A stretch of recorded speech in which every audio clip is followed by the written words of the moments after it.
नमस्कार बच्चों, इस वीडियो में आपका स्वागत है। आज हम बेंथम के राजनीतिक विचारों का अध्ययन करेंगे। बेंथम मूलतः एक विधि सुधारक था और राजनीति के दर्शन में उसकी रुचि नहीं थी, किंतु फिर भी उसके कुछ छुटकर राजनीतिक विचार उसकी पुस्तक फ्रेगमेंट्स ऑन गवर्नमेंट में बिखरे हुए से पाए जाते हैं।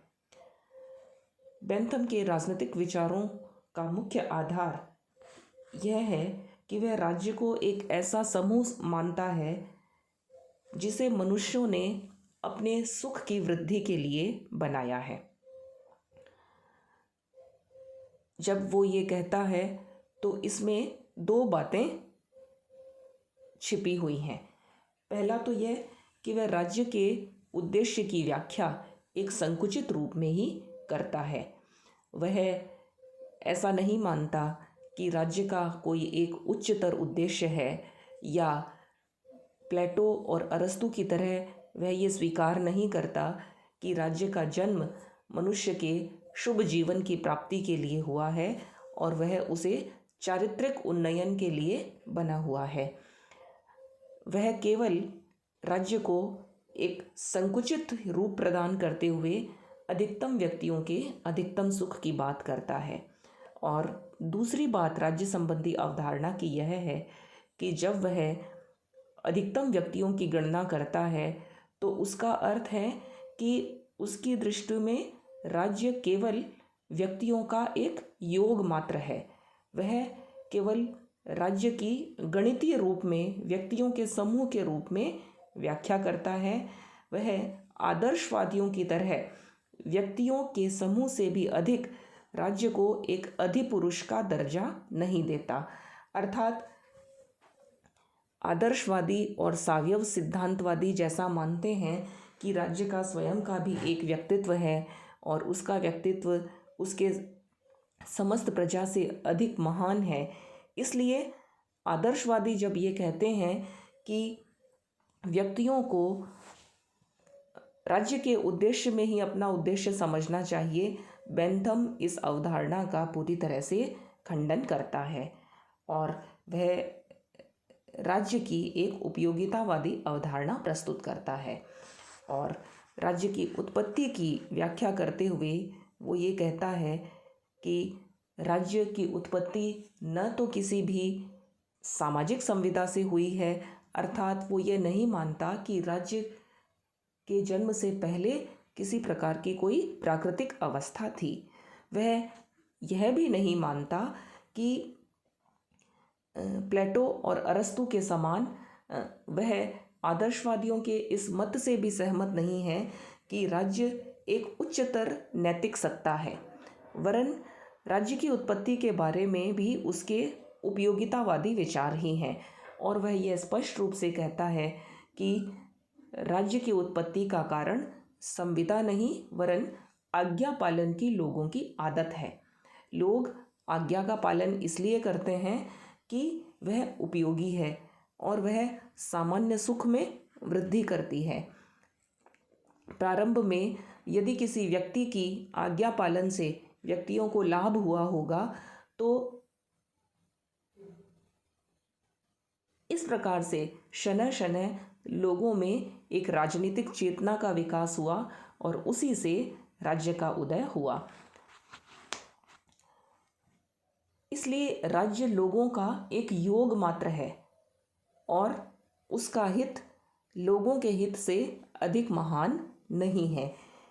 राज्य की उत्पत्ति के बारे में वह केवल आज्ञा पालन और राज्य की उपयोगिता के बारे में ही विचार करता है। जब आज्ञा पालन की बात की जाती है कि राजाओं की आज्ञा का पालन क्यों किया जाना चाहिए, तो बेंथम ये स्पष्ट करता है कि लोग ये जानते हैं कि राजा की आज्ञा पालन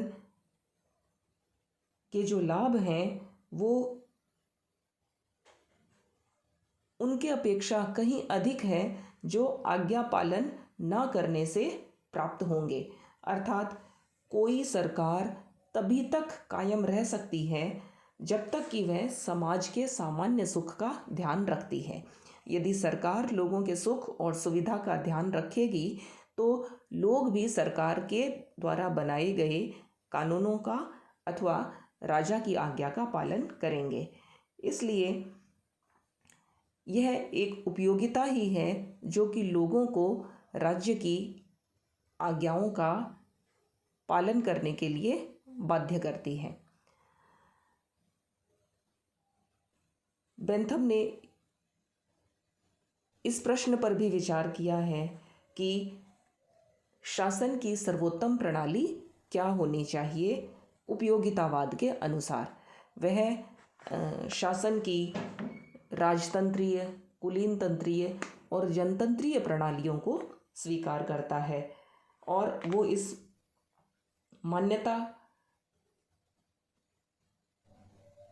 के विरुद्ध है कि राजतंत्र और कुलीन तंत्र किसी भी प्रकार से जनता की भलाई के लिए कार्य कर सकते हैं, वरन वह तो इंग्लैंड के शासन का आलोचक भी इसीलिए था क्योंकि इंग्लैंड में कुलीन तंत्रीय तत्वों से भरी हुई एक राजतंत्रात्मक प्रणाली थी जो जनता के हित के लिए बिल्कुल भी तत्पर नहीं थी। इसलिए वह सबसे अच्छी शासन व्यवस्था गणतंत्र को स्वीकार करता है, क्योंकि गणतंत्र ही एक ऐसा शासन हो सकता है जिसमें अधिकतम लोगों के अधिकतम सुख को सुनिश्चित किया जा सकता है।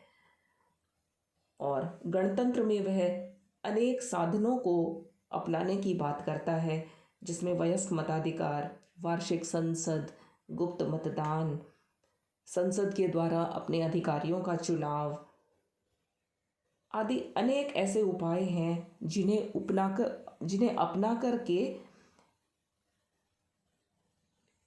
एक प्रातिनिधिक लोकतंत्र में अधिकतम व्यक्तियों का अधिकतम कल्याण सुनिश्चित किया जा सकता है।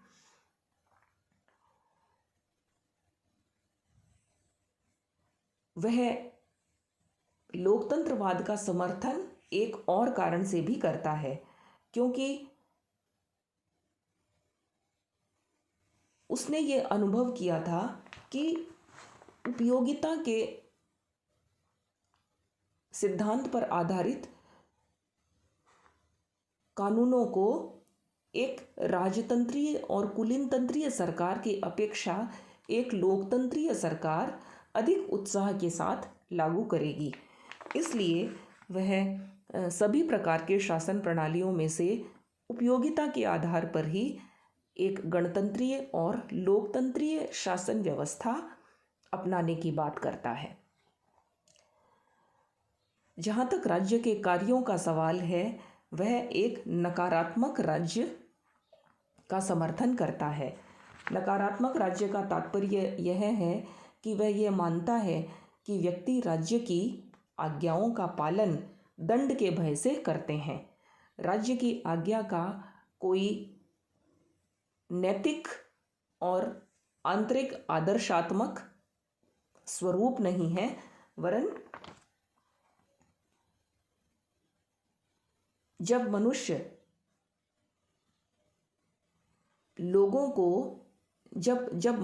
दंड के भय के कारण राज्य की आज्ञा का पालन करते हैं तो उसका कारण यह है कि वह लोगों को समाज विरोधी कार्य करने से रोकता है। इसका कोई जनता के नैतिक चरित्र को ऊंचा उठाने का उद्देश्य नहीं है। इसलिए राज्य को कम से कम कार्य हाथ में लेने चाहिए। और बेंथम ये कहता है कि जिन कार्यों को करने से अन्य व्यक्तियों पर कोई भी प्रभाव नहीं पड़ता, जैसे व्यक्ति क्या खाता है, क्या पीता है, क्या पहनता है, उन कार्यों को करने के लिए लोगों को राज्य बाध्य नहीं कर सकता।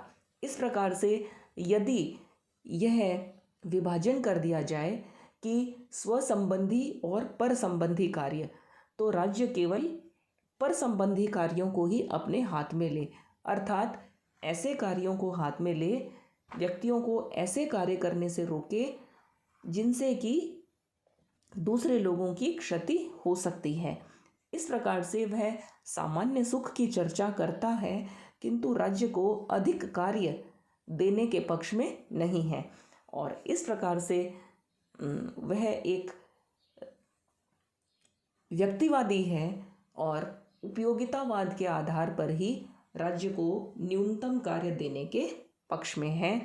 और उसके नकारात्मक राज्य कहने का कारण भी यह है कि उसके पास राज्य के आदेशों को मनवाने की एक दंडात्मक शक्ति मात्र है, अर्थात राज्य के पास ऐसा कोई सकारात्मक तरीका नहीं है जो व्यक्तियों से अपनी आज्ञाओं का पालन करवा सके।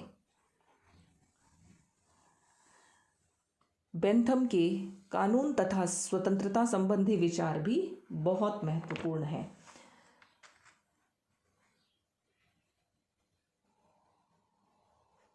जब बेंथम ये कहता है कि मनुष्य अपने निजी सुख का त्याग सार्वजनिक सुख के करने के लिए तैयार रहता है,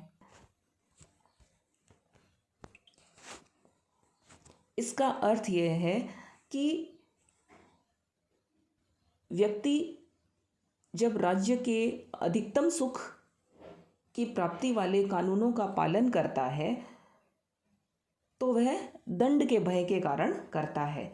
इसलिए राज्य मूलतः एक कानून बनाने वाली संस्था है, एक विधि निर्मात्री निकाय है। राज्य एक कानून निर्माता है, वह एक नैतिक समुदाय नहीं है। उसका उद्देश्य जनता की भलाई करना नहीं है, उसका उद्देश्य तो केवल कानूनों को स्थापित करना है। और कानून क्योंकि एक आदेश है,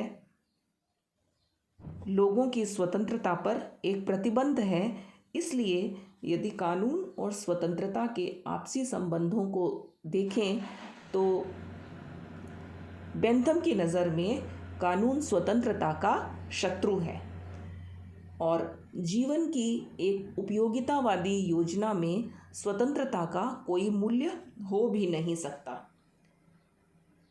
क्योंकि व्यक्तियों को केवल सुख चाहिए और सुख और स्वतंत्रता में जब कोई विरोधाभास उत्पन्न होता है तो स्वतंत्रता को ही समर्पण करना पड़ेगा।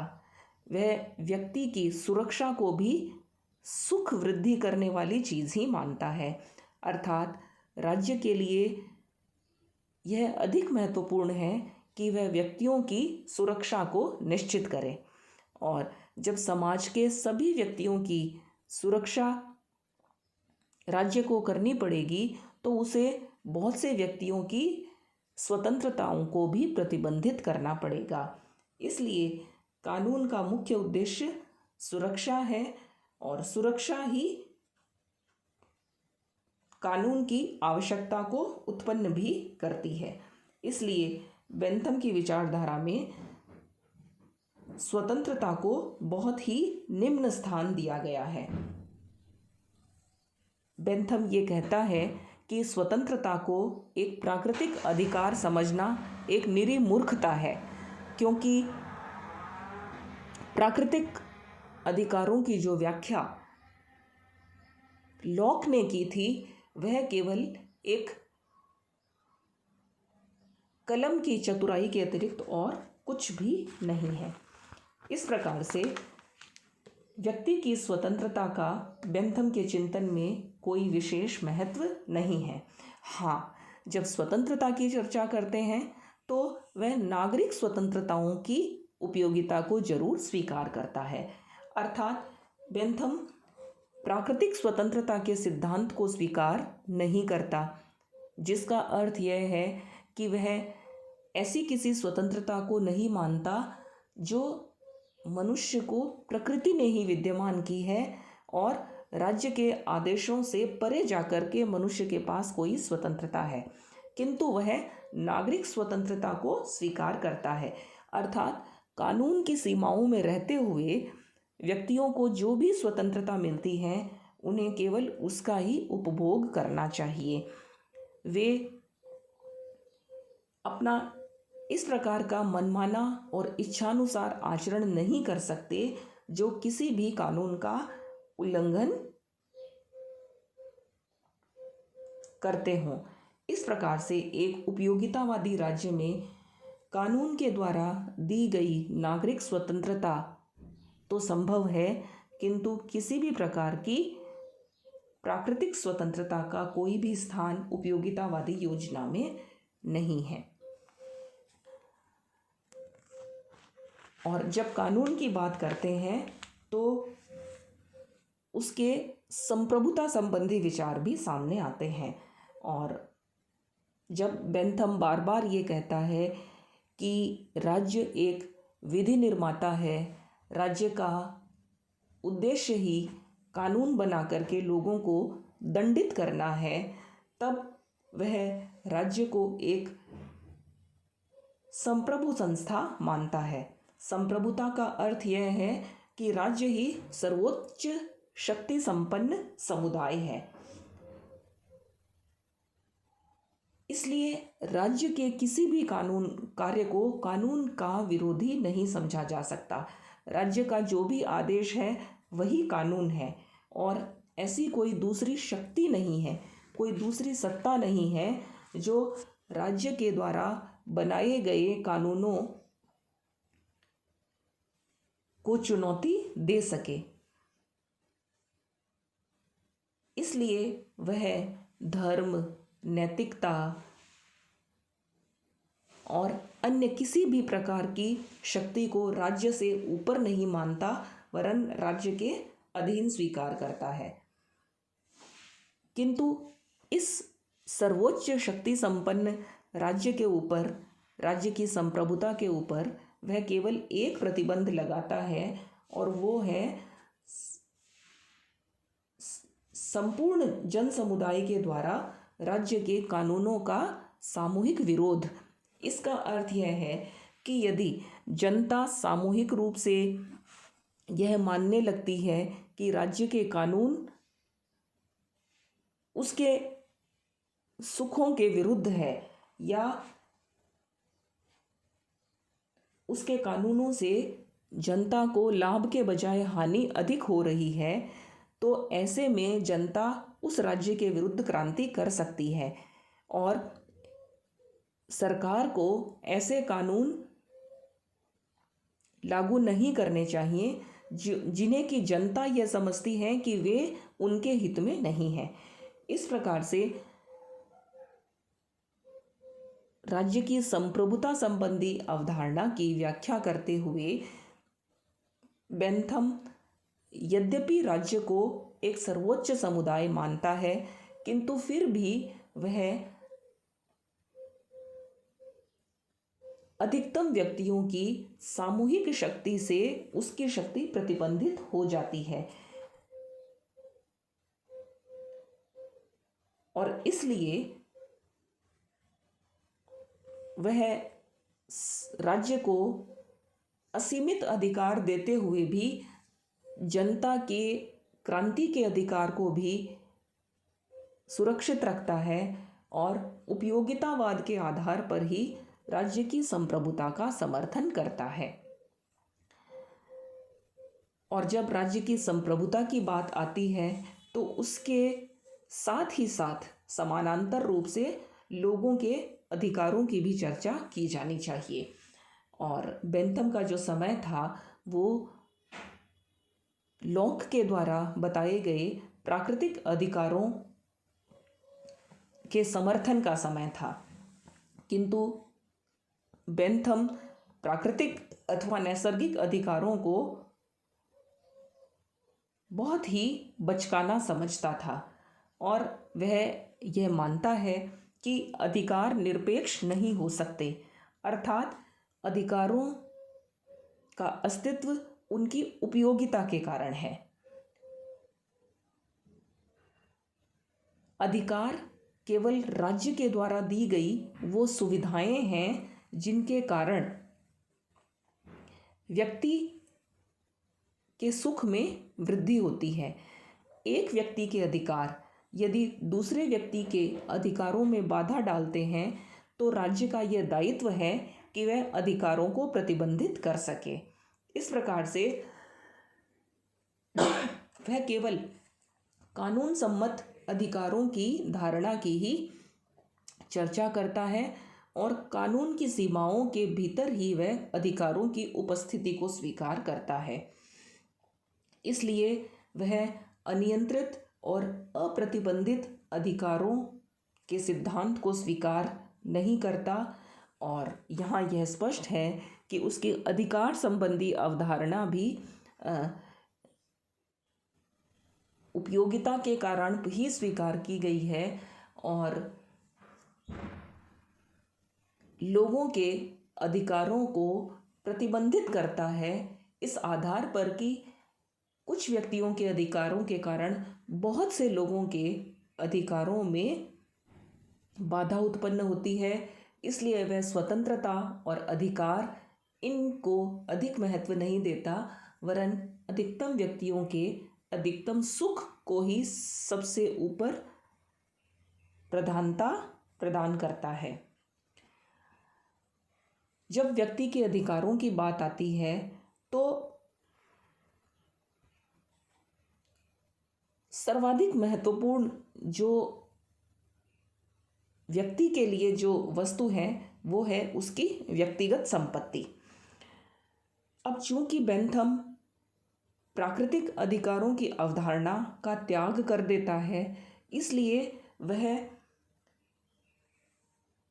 असीमित संपत्ति रखने की अवधारणा को भी स्वीकृत नहीं कर सकता, किंतु फिर भी वह व्यक्तिगत संपत्ति का समर्थन करता है। और व्यक्तिगत संपत्ति का समर्थन करने के पीछे उसका तर्क यह है कि संपत्ति मनुष्य के सुख को बढ़ाती है और जो भी वस्तु मनुष्य के सुख को बढ़ाती है वह मनुष्य के लिए उपयोगी है। उसके अनुसार व्यक्ति का सुख 4 वस्तुओं पर निर्भर करता है। एक तो जीवन सामग्री, अर्थात जीवन जीने के लिए जो आवश्यक सामग्री व्यक्ति को चाहिए वही उसके सुख का आधार बनती है। दूसरा संपन्नता, अर्थात उसके पास सभी वस्तुएं समुचित मात्रा में हो और उसके पास किसी भी प्रकार का अभाव न हो। जब मनुष्य के पास वस्तुओं का अभाव होता है तब वह दुख उत्पन्न करता है और इसलिए संपन्नता प्रत्येक व्यक्ति के पास होनी आवश्यक है। तीसरी है समानता। समता और समानता का अर्थ यह है कि ऐसा नहीं होना चाहिए कि कुछ व्यक्तियों के पास असीमित संपत्ति है और कुछ व्यक्तियों के पास जीवन की मूलभूत आवश्यकताओं को पूरा करने के साधन भी नहीं हैं। और चौथा है सुरक्षा। सुरक्षा सर्वाधिक महत्वपूर्ण है क्योंकि व्यक्ति के अन्य सभी जो सुख हैं वो उसके जीवन की सुरक्षा पर ही निर्भर करते हैं। यदि उसका जीवन सुरक्षित है, यदि वह जिस प्रकार से अपने जीवन को जीता है उसमें किसी भी प्रकार की बाधा अन्य लोगों के द्वारा या अन्य शक्तियों के द्वारा डाली जाती है तो वो सुखपूर्वक जीवन व्यतीत नहीं कर पाएगा। इस तरह से उसके प्राणों की सुरक्षा, उसके निजी संपत्ति की सुरक्षा यह बहुत ही आवश्यक है और इसी के लिए वह सरकार की आज्ञाओं का पालन भी करता है। इसलिए उपयोगिता के आधार पर वह निजी संपत्ति की संस्था को तो स्वीकार करता है, किंतु साथ ही वह राज्य को यह अधिकार भी देता है कि वह कानून बना करके राज्य में संपत्ति के असमान वितरण को रोक दे। अर्थात राज्य का यह कर्तव्य है कि वह अपनी प्रजा में संपत्ति का समान वितरण हो सके, ऐसी व्यवस्थाएं उत्पन्न कर सके ताकि सभी व्यक्तियों को एक न्यूनतम संपन्नता प्राप्त हो सके और सभी की न्यूनतम सुविधाओं को सुरक्षित किया जा सके। वह एक अच्छा समाज उसी को समझता है जिसमें अमीरी और गरीबी की बहुत सारी श्रेणियां नहीं पाई जाती हैं और उपयोगिता के आधार पर वह संपत्ति में कटौती करने का समर्थक है। इस प्रकार से हम यह देख सकते हैं कि उसके राज्य कानून, राज्य के कार्य, राज्य की आज्ञा का पालन करने के आधार, इन सभी मामलों में वह सर्वाधिक महत्वपूर्ण कसौटी जिस पर हर विचार को कसता है वो उपयोगिता की कसौटी ही है। और सरकार के दृष्टिकोण से सरकार को वे ही कार्य करने चाहिए जो अधिकतम लोगों के सुख की दृष्टि से सर्वाधिक उपयोगी है। इसलिए उसका उपयोगितावाद वो महत्वपूर्ण क्राइटेरिया है या वो महत्वपूर्ण कसौटी है जो उसके हर प्रकार के विचारों का आधार बनती है। अगले वीडियो में एक सुधारक के रूप में बेंथम की क्या भूमिका थी उसकी चर्चा करेंगे। धन्यवाद।